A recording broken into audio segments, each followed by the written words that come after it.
Antibodies, इन्होंने खुद ही जल्दी जल्दी ख़त्म कर दिया। लेकिन अगर हमारी बॉडी में कोई ऐसा बैक्टीरिया आ गया जो बहुत ख़तरनाक है, डेंड्रिटिक सेल ने बेशक उसको खा लिया, लेकिन अभी भी बॉडी में ना खतरा से खाली नहीं है, क्योंकि आपको पता है ना, बैक्टीरिया चाहे मर भी जाए वो अपना टॉक्सिन छोड़ के जाता है, बीमारियां छोड़ के जाता है, जैसे हम स्टैफ ओरियस में पढ़ते थे।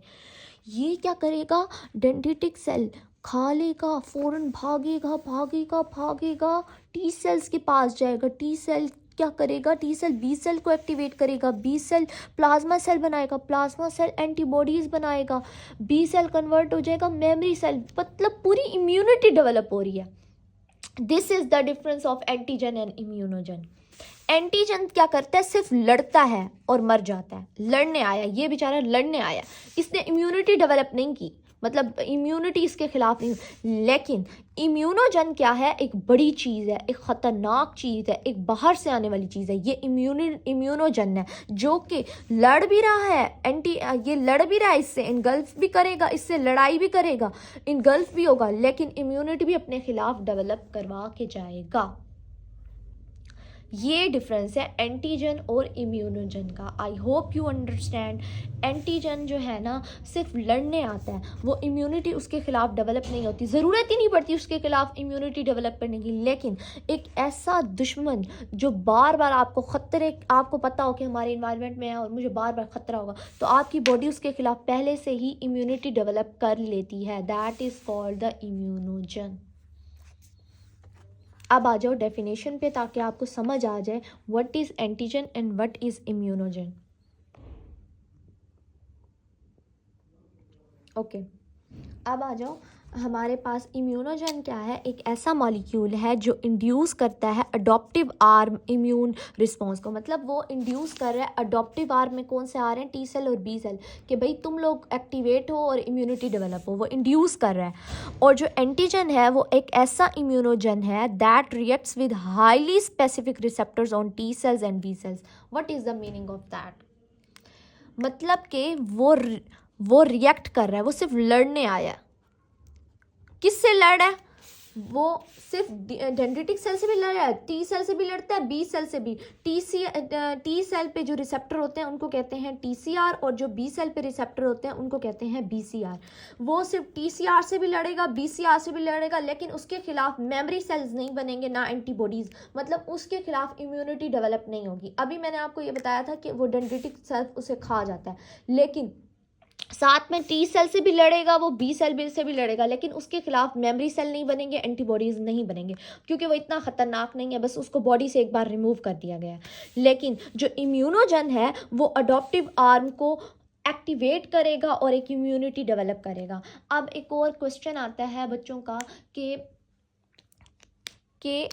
हर इम्यूनोजन एंटीजन है, क्योंकि इम्यूनोजन ने भी लड़ना तो है मगर वो इम्यूनिटी डेवलप कर रहा है, लेकिन जो एंटीजन है वो सिर्फ लड़ने आया है। TCR से भी लड़ेगा, BCR से भी, और इनसे भी लड़ने आया।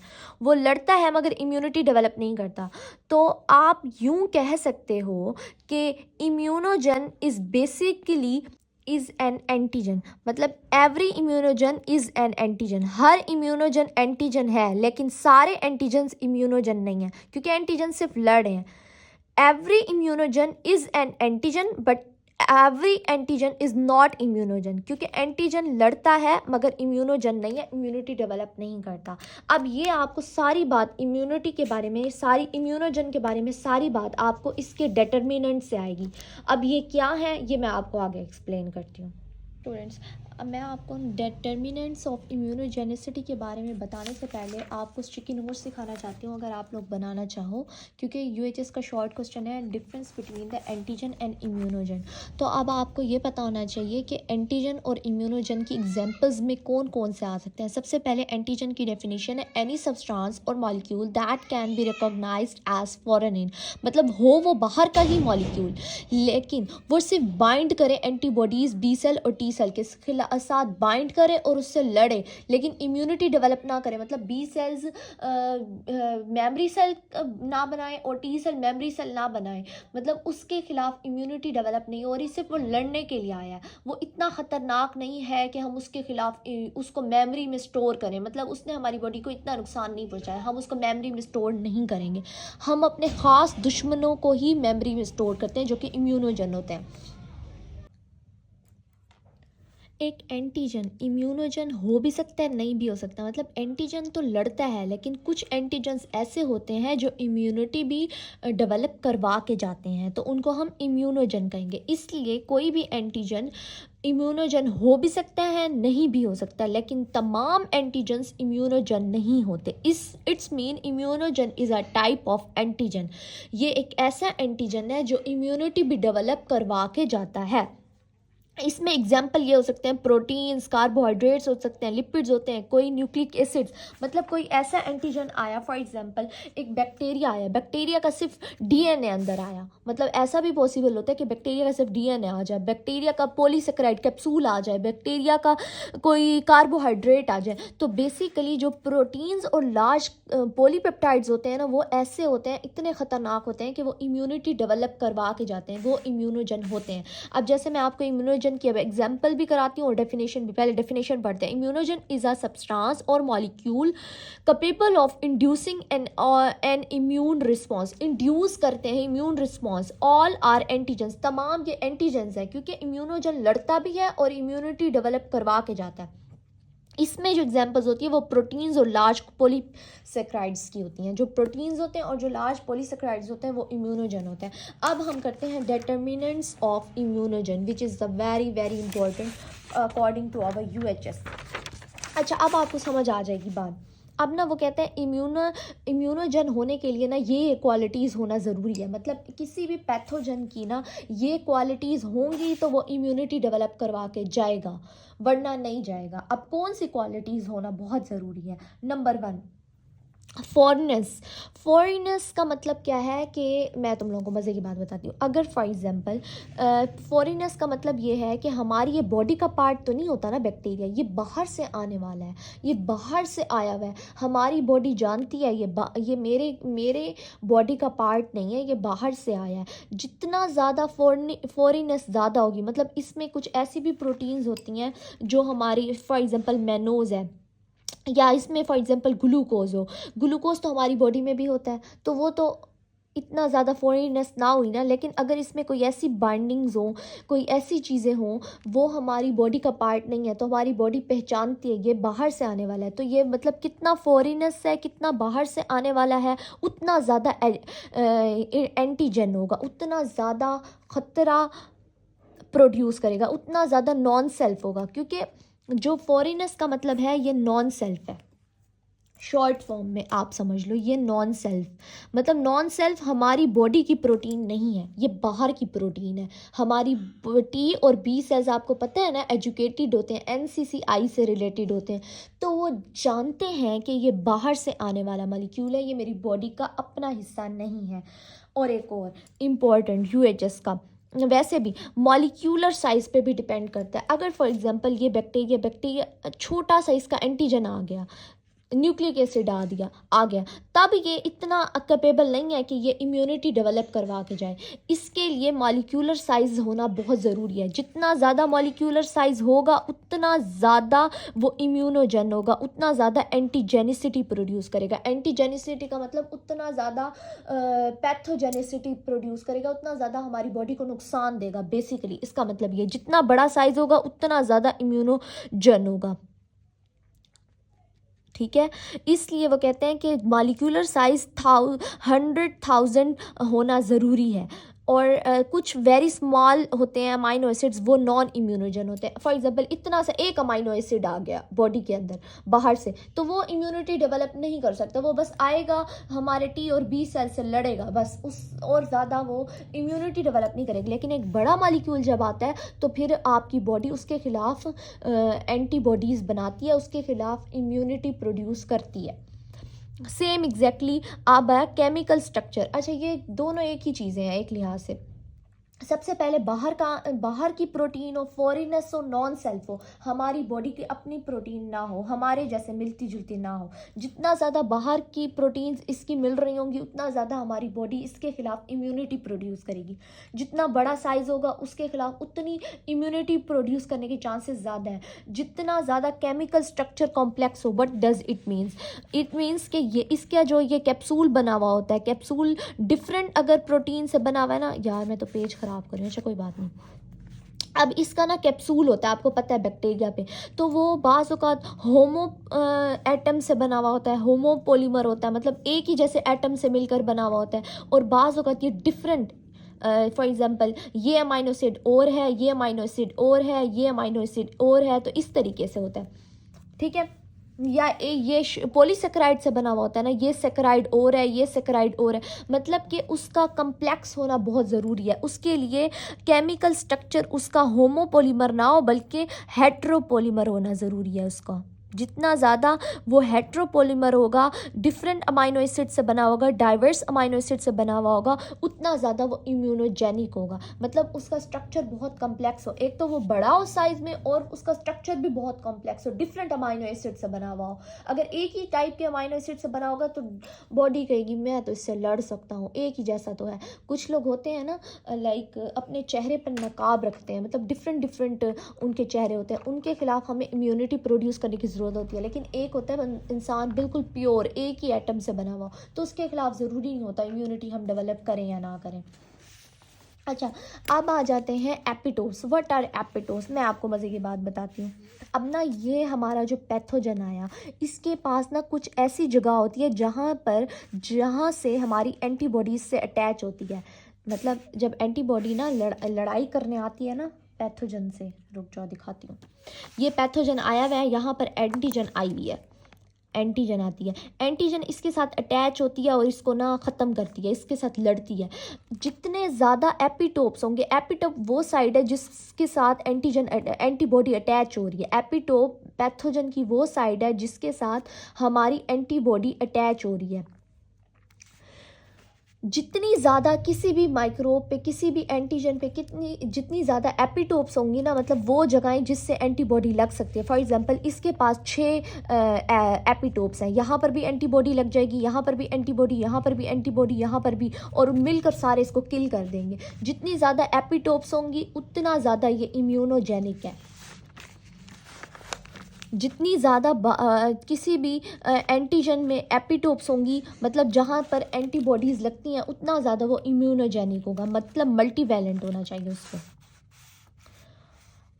उसके बाद हमारे पास ना ये 2025 की बुक है, इसमें ये बात नहीं लिखी हुई थी, लेकिन जो हमारी प्रीवियस बुक है ना उसमें ये बात लिखी है। जो टी सेल है ना, टी सेल जब अटैच होता है किसी भी एंटीजन के साथ उसको मारने के लिए, तो उसके ऊपर एपिटोप 8 से 17 होना ज़रूरी है। और जो जब एंटीबॉडी अटैच होती है किसी भी पैथोजन को किल करने के लिए, तो उसके लिए 5 एपिटोप्स होना ज़रूरी है उस पैथोजन के पास। मतलब क्या इस बात का, अब ये एक पैथोजन है, इसके पास ना कम से कम इतनी एपिटोप्स हों जहाँ पर टी सेल इसके साथ ना, मतलब 8 to 17 इसके पास होनी चाहिए, कम से कम 8 होनी चाहिए इसके पास एपिटोप के टी सेल इसके साथ अटैच हो सके। अब अटैच होने वाली जगह भी तो होनी चाहिए। अब किसी पैथोजन को किल करना है, जब तक आप उसको पकड़ोगे नहीं उसको किल कैसे करोगे? अब टी सेल इसको पकड़ेगा तो किल करेगा, एंटीबॉडी इसको पकड़ेगी तो किल करेगी ना, इसलिए एपिटोप का होना ज़रूरी है। जितनी ज़्यादा एपिटोप होंगी उसके खिलाफ उतनी ज़्यादा इम्यूनिटी प्रोड्यूस होने के चांसेस ज़्यादा है, उतना वो इम्यूनोजेनिक है। अब ये बहुत ही मज़े की है लास्ट बात हमारी, इसमें क्या है कि doses and route and timing of antigen exposure. मतलब क्या, हमने माइक्रोबायोलॉजी में ना साल्मोनेला के बारे में पढ़ा था, हमने कहा था कम इसकी ID50 के बारे में पढ़ा था, ID50 होती है और LD50 होती है। अब इसमें क्या होता है, हम कहते थे अगर साल्मोनेला 1000 हमारी बॉडी में आएंगे ना तब ही हमें इन्फेक्शन कर सकते हैं, तब ही हमें डायरिया हो सकता है, ऐसे नहीं हो सकता, ठीक है। तो इसका मतलब कि कम से कम साल्मोनेला के इतने बैक्टीरिया, फॉर एग्जांपल ये साल्मोनेला है, इतने साल्मोनेला 1000 कम से कम हमारी बॉडी में आएंगे तो हमें ख़तरा होगा, वरना नहीं होगा। तो इसलिए वो कहते हैं कम से कम डोजेज पे भी डिपेंड करता है। अगर उसकी फॉर एग्जांपल इसकी 1000 आ गए, 1001 आ गए, तो हमारी बॉडी इसके खिलाफ इम्यूनिटी डेवलप कर देगी और नेक्स्ट टाइम साल्मोनेला से हमें कोई भी मसला नहीं होगा। इसलिए वो कहते हैं इसकी डोजेज पे, और ये किस रूट से आ रहा है, मतलब हमारी नाक से आ रहा है, कान से आ रहा है, पाँव से आ रहा है, कहाँ से आ रहा है, स्किन से आ रहा है, किधर से आ रहा है, ये भी डिपेंड करता है। और टाइमिंग भी इसकी डिपेंड करती है। फॉर एग्जांपल आपको पता होगा जो लोग HIV होता है वो इम्यूनोजेनिक होते हैं, इम्यूनो कंप्रेस्ड होते हैं, उनमें इम्यूनिटी बहुत कम होती है, अगर उनको इन्फेक्शन के चांसेस ज़्यादा होते हैं। बिल्कुल सेम एग्जैक्टली जो लोग ट्रांसप्लांट कराते हैं तो हम उनकी इम्यूनिटी भी कम होती है उस टाइम के लिए, तो उनको इन्फेक्शन के चांसेस ज़्यादा होते हैं as compare to normal human being. क्योंकि हम नॉर्मल हैं, हमें इतना ख़तरा नहीं होता कि हम जल्दी बीमार हो जाएंगे, लेकिन जो इम्यूनो कम्प्रोमाइज होते हैं वो जल्दी बीमार होते हैं। तो इसलिए टाइमिंग पे भी डिपेंड करता है कि एंटीजन किस टाइम दाखिल हो रहा है आपकी बॉडी में। अब आ जाते हैं उसके बाद, ये हमारे पास हो गए थे कि कौन से फैक्टर्स हैं जिन पे इम्यूनोजेनिसिटी डिपेंड करती है, हमारी बॉडी उसके खिलाफ इम्यूनिटी डेवलप करेगी। जितना ज़्यादा नॉन सेल्फ प्रोटीन आएगी, बाहर से आने वाली प्रोटीन होगी, हमें पता होगा ये नॉन सेल्फ है, तो उतना ज़्यादा हमारी बॉडी के चांसेस हैं कि वो उसके खिलाफ इम्यूनिटी डेवलप करेगी। जितना बड़ा मॉलिक्यूल होगा उतने चांसेस ज़्यादा हैं कि बॉडी उसके खिलाफ इम्यूनिटी डेवलप करेगी। जितना कॉम्प्लेक्स होगा, वो डिफरेंट मॉलिक्यूल से, डिफरेंट एटम से मिलकर बनेगा, उतना चांसेस है हमारी बॉडी उसके खिलाफ इम्यूनिटी डेवलप करेगी। जितना ज़्यादा एपिटोप्स लगे हुए होंगे, उसके साथ अटैचमेंट साइट ज़्यादा होंगे, उतनी ज़्यादा हमारी चांसेस हैं कि हम उसके खिलाफ इम्यूनिटी डेवलप करेंगे। उसकी डोजेज पे डिपेंड करेगा। अगर 1000 साल्मोनेला आए हैं और या शिगेला की आपको याद है ID50 LD50 10 होती थी, अगर आएंगे तो ही हमारी बॉडी उसके खिलाफ इम्यूनिटी डेवलप करेगी। अब आपको एक मज़े की बात बताऊँ, हमारा जो एग होता है ना, जो हम यॉक खाते हैं, मेरे ख्याल से उसकी वाइट वाले एरिया में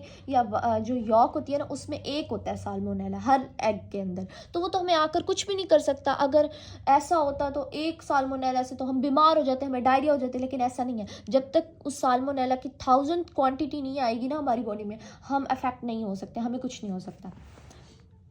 अब आ जाओ, हमारे पास बहुत मज़ा आने वाला है। अब हम लोग एक स्टोरी स्टार्ट करेंगी, वो भी ज़ैनब फैसल की। जो लोग ज़ैनब फैसल को जानते हैं उनको पता होगा ये नमूनी कौन है। तो हेप्टीन समझने के लिए आपको ज़ैनब फैसल का पता होना ज़रूरी है, जो कि इकरा कंवल की छोटी बहन है। अब ये जो छोटा पीस है ना, ये वैसे खुद कुछ नहीं कर सकता। आपको मज़े की बात बताती हूँ, तुम लोगों को ना इस इम्यूनो में बहुत मज़ा आने वाला है, स्टोरीज़ मिलने वाली है, ख़ास तौर पे अपने व्लॉगर्स की। ये ऐसी नमूनी है, मैं आप लोगों को मज़े की बात बताती हूँ। ये ज़ैनब फैसल, ये क्या करती है, ये खुद कुछ भी नहीं है। तुम लोगों को पता है ये कैसे मशहूर हुई? ड्यू टू अपने माँ बाप और अपनी बहनों की वजह से मशहूर हुई, ख़ास तौर पे इकरा कंवल की वजह से मशहूर हुई। इसका कोई नाम भी ना होता, इसको देखता कौन, लेकिन अब इसको लोग क्यों देख रहे हैं? क्योंकि इसने अपनी बहनों की हेल्प ली हुई है for the popularity. Same exactly कुछ ऐसे एंटीजन्स होते हैं जो हमें कुछ भी नहीं कह सकते, हमारी बॉडी को नुकसान, हमारी आवाम को ये नुकसान भी नहीं पहुंचा सकती, लेकिन क्योंकि इसका नाम बड़ी सेलिब्रिटीज़ से मिला हुआ है, इकरा कंवल, हिरा फैसल, राबिया फैसल से मिला हुआ है, तो इस वजह से ये भी हमारे लिए कम ख़तरा नहीं है। हमारी जो जनरेशन है उसके लिए ख़तरा, कम ख़तरा नहीं है। इसी तरीके से ये ऐसे समझो, ये ऐसा बैक्टीरिया है, ऐसा एंटीजन है जिसको हम हेप्टीन कहते हैं, जो खुद तो कुछ नहीं कर सकता, लेकिन अपने साथ कैरियर प्रोटीन मिलाता है। कैरियर प्रोटीन एक बड़ी चीज़ मिलाता है और हमें नुकसान पहुंचाता है। तो ये ऐसा हेप्टीन है। अब मैं आपको हेप्टीन के बारे में बताती हूँ। ये कोई रोस्टिंग वीडियो तो है नहीं जो मैं आप लोगों को इसका दिखा रही हूँ, ज़ैनब फैसल का। बेसिकली ना ये समझाने का मतलब था कि मैं ये चाहती थी कि आपको ये बात कभी भूले ना। इम्यूनो बच्चों को भूल जाती है, इस वजह से ये मैं स्टोरीज़ ऐड करती हूँ, कोई रोस्टिंग वीडियोस नहीं है। अच्छा, अब हम हेप्टीन्स को ना स्टार्ट करते हैं। सबसे इम्पॉर्टेंट बात क्या है हेप्टीन में? हेप्टीन एक ऐसा मॉलिक्यूल है जो कि इम्यूनोजेनिक खुद से नहीं है, मतलब ये एक ना ऐसा एंटीजन है। हेप्टीन बेसिकली एंटीजन है, मगर इनकम्प्लीट एंटीजन है। इनकम्प्लीट क्यों कह रहे हैं? इन द सेंस ये हमारी बॉडी में जाता है, सिर्फ लड़ता है, इम्यूनोजन नहीं है, इम्यूनिटी डेवलप नहीं करता। लेकिन ये हमारी बॉडी में हेप्टीन जाके जब मिल जाता है किसी भी कैरियर प्रोटीन से, हमारी अपनी बॉडी की कैरियर प्रोटीन से जब ये मिल जाता है ना, तो ये हमारी बॉडी में इम्यूनिटी डेवलप कर देता है। क्योंकि मैंने आपको ये बताया इम्यूनोजेनिक वो है जो जाके इम्यूनिटी डेवलप कर ले, मतलब एंटीबॉडीज़ बना ले, मेमोरी बी सेल्स बन जाए उसके खिलाफ, मेमोरी टी सेल्स बन जाए। लेकिन हेप्टीन खुद से बाय इटसेल्फ खुद से ये काम नहीं कर सकता। ये एक ऐसा मॉलिक्यूल है, इसको एज अ एंटीजन भी कह सकते हो। ये एक ऐसा एंटीजन है दैट इज़ नॉट इम्यूनोजेनिक, जो इम्यूनिटी को डेवलप नहीं कर सकता खुद से, मगर रिएक्ट कर सकता है किसी भी, मतलब लड़ तो सकता है मगर डेवलप नहीं कर सकता, इम्यूनिटी इन फ्यूचर के लिए डेवलप नहीं कर सकता। इसमें एग्जांपल्स भी हैं लेकिन इसकी पूरी डेफिनेशन ये नहीं है। मैं आपको पूरी डेफिनेशन ये दिखाती हूँ यहाँ से। ओके, ये मैंने आप लोगों के लिए ये अभी बनाया है कुछ देर पहले। हेप्टीन एक ऐसा स्मॉल मॉलिक्यूल है, ये सबसे छोटी बहन है ना, तो इसलिए ऐसे याद कर लो। ये एक ऐसा स्मॉल मॉलिक्यूल है not which is not immunogenic by itself, जो खुद ये इम्यूनिटी खुद से नहीं प्रोड्यूस कर सकता, मगर becomes immunogenic when covalently bond to carrier proteins. हमारी बॉडी से ना कोई कैरियर प्रोटीन ये लेगा और ख़ुद ये इम्यूनोजन बन जाएगा। लाइक ये आप वीडियो देखो, ये इसके बाबा के साथ की है।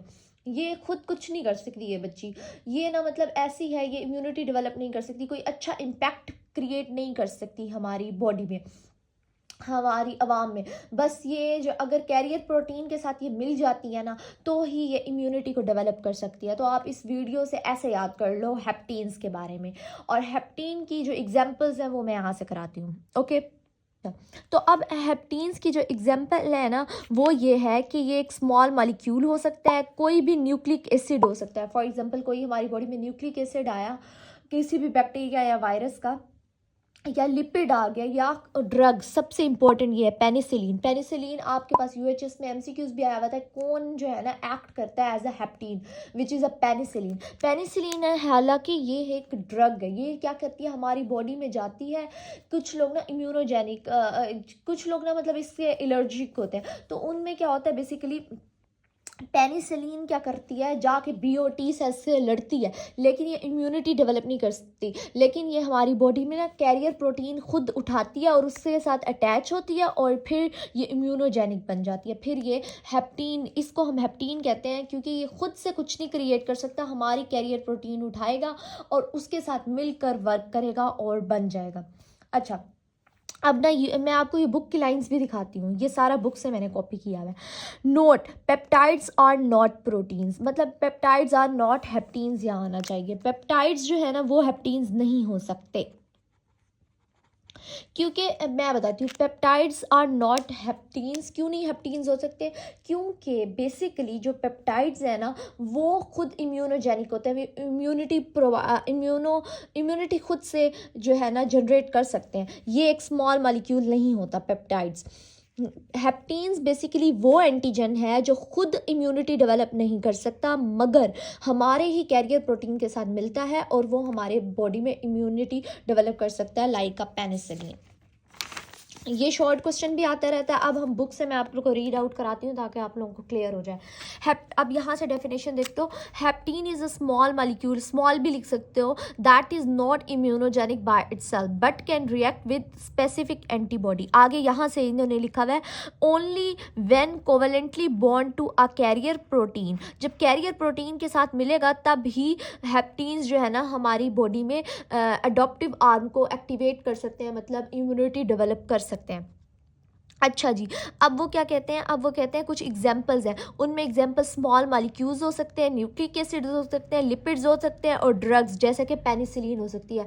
मैं तो कहती हूँ तुम लोग स्टिकी नोट्स पे लिख लो, ताकि ना पता क्या होगा, जिस दिन तुम लोग का पेपर हो ना उस दिन ऐसे रीड करोगे ना जल्दी से, जब स्टोरी याद होगी तो बड़ा आसान हो जाएगा। ठीक है, अच्छा, अब उसके बाद उन्होंने एग्जाम्पल दी कि हम लोग हेप्टीन्स का इस्तेमाल करते हैं कॉन्जुगेट वैक्सीन्स में भी इसी तरीके से वर्क होता है। बेसिकली हम ना जो कॉन्जुगेट वैक्सीन्स में ना क्या होता है, हमारे पास एक वीक एंटीजन होता है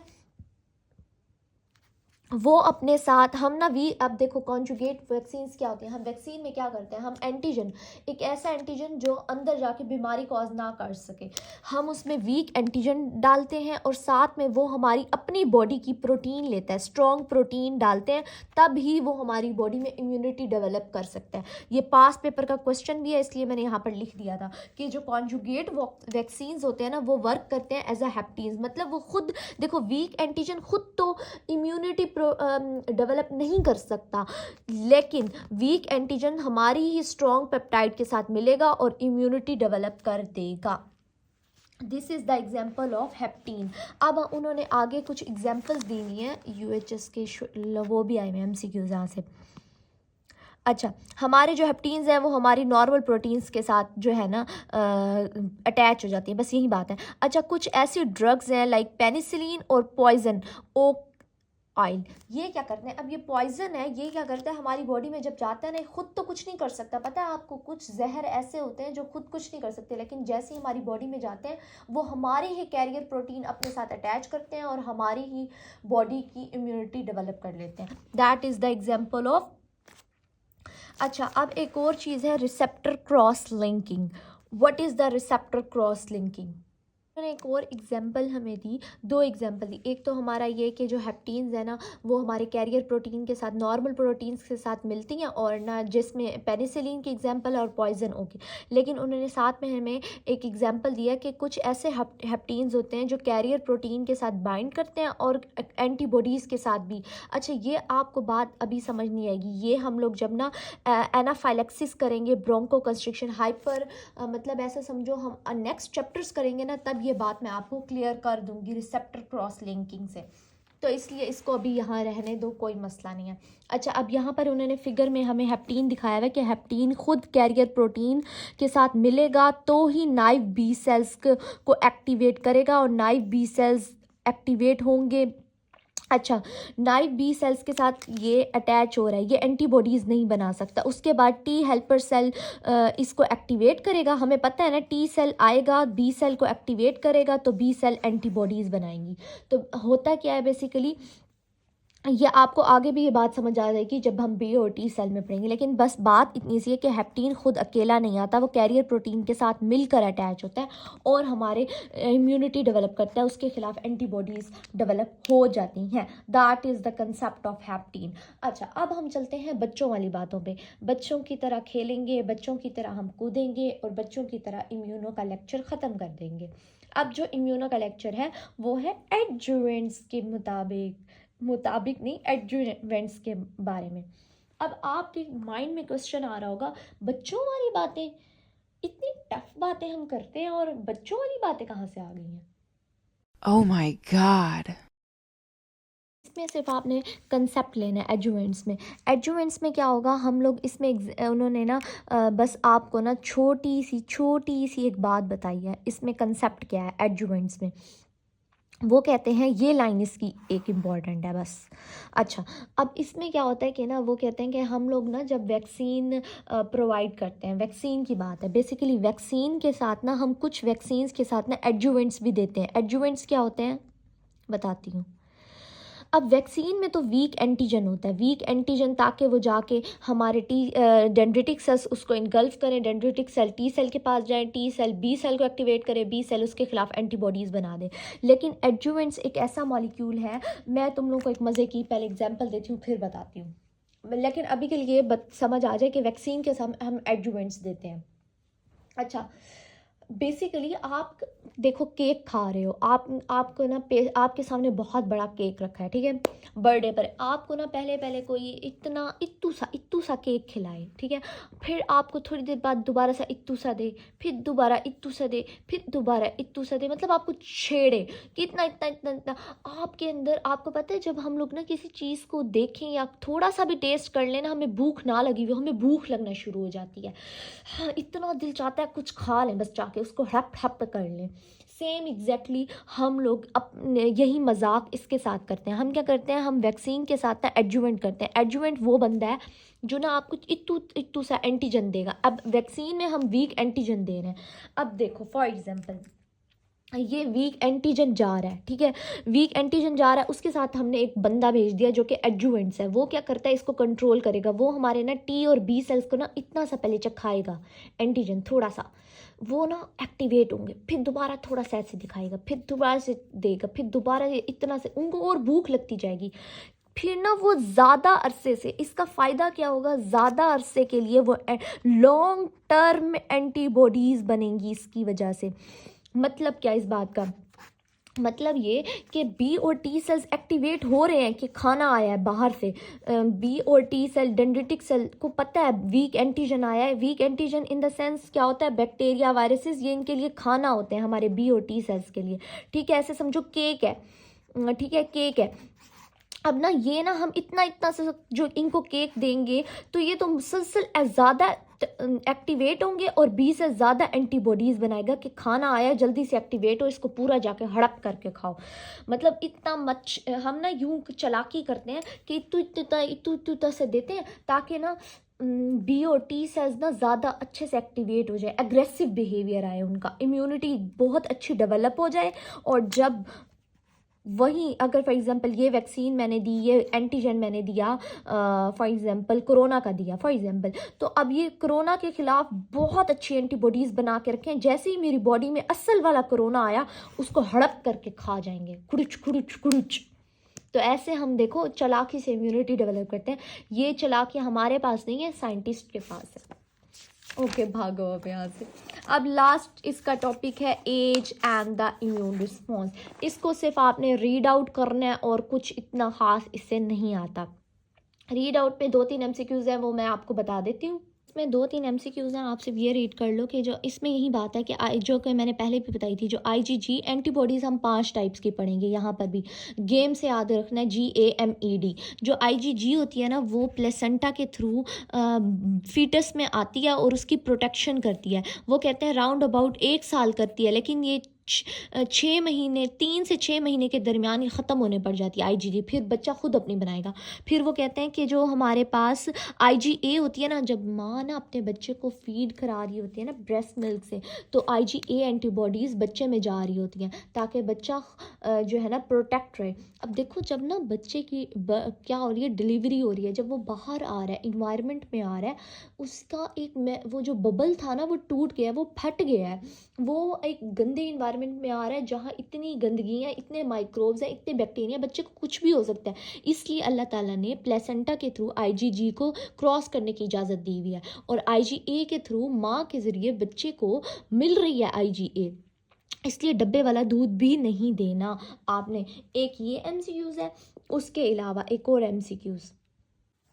अच्छा, अब आपने यहाँ से ना कुछ अंडरलाइन कर लेना, एक इसको रीड आउट कर लेना, ठीक है। अच्छा, इसमें इतना खास नहीं है, इसको रीड आउट कर लो।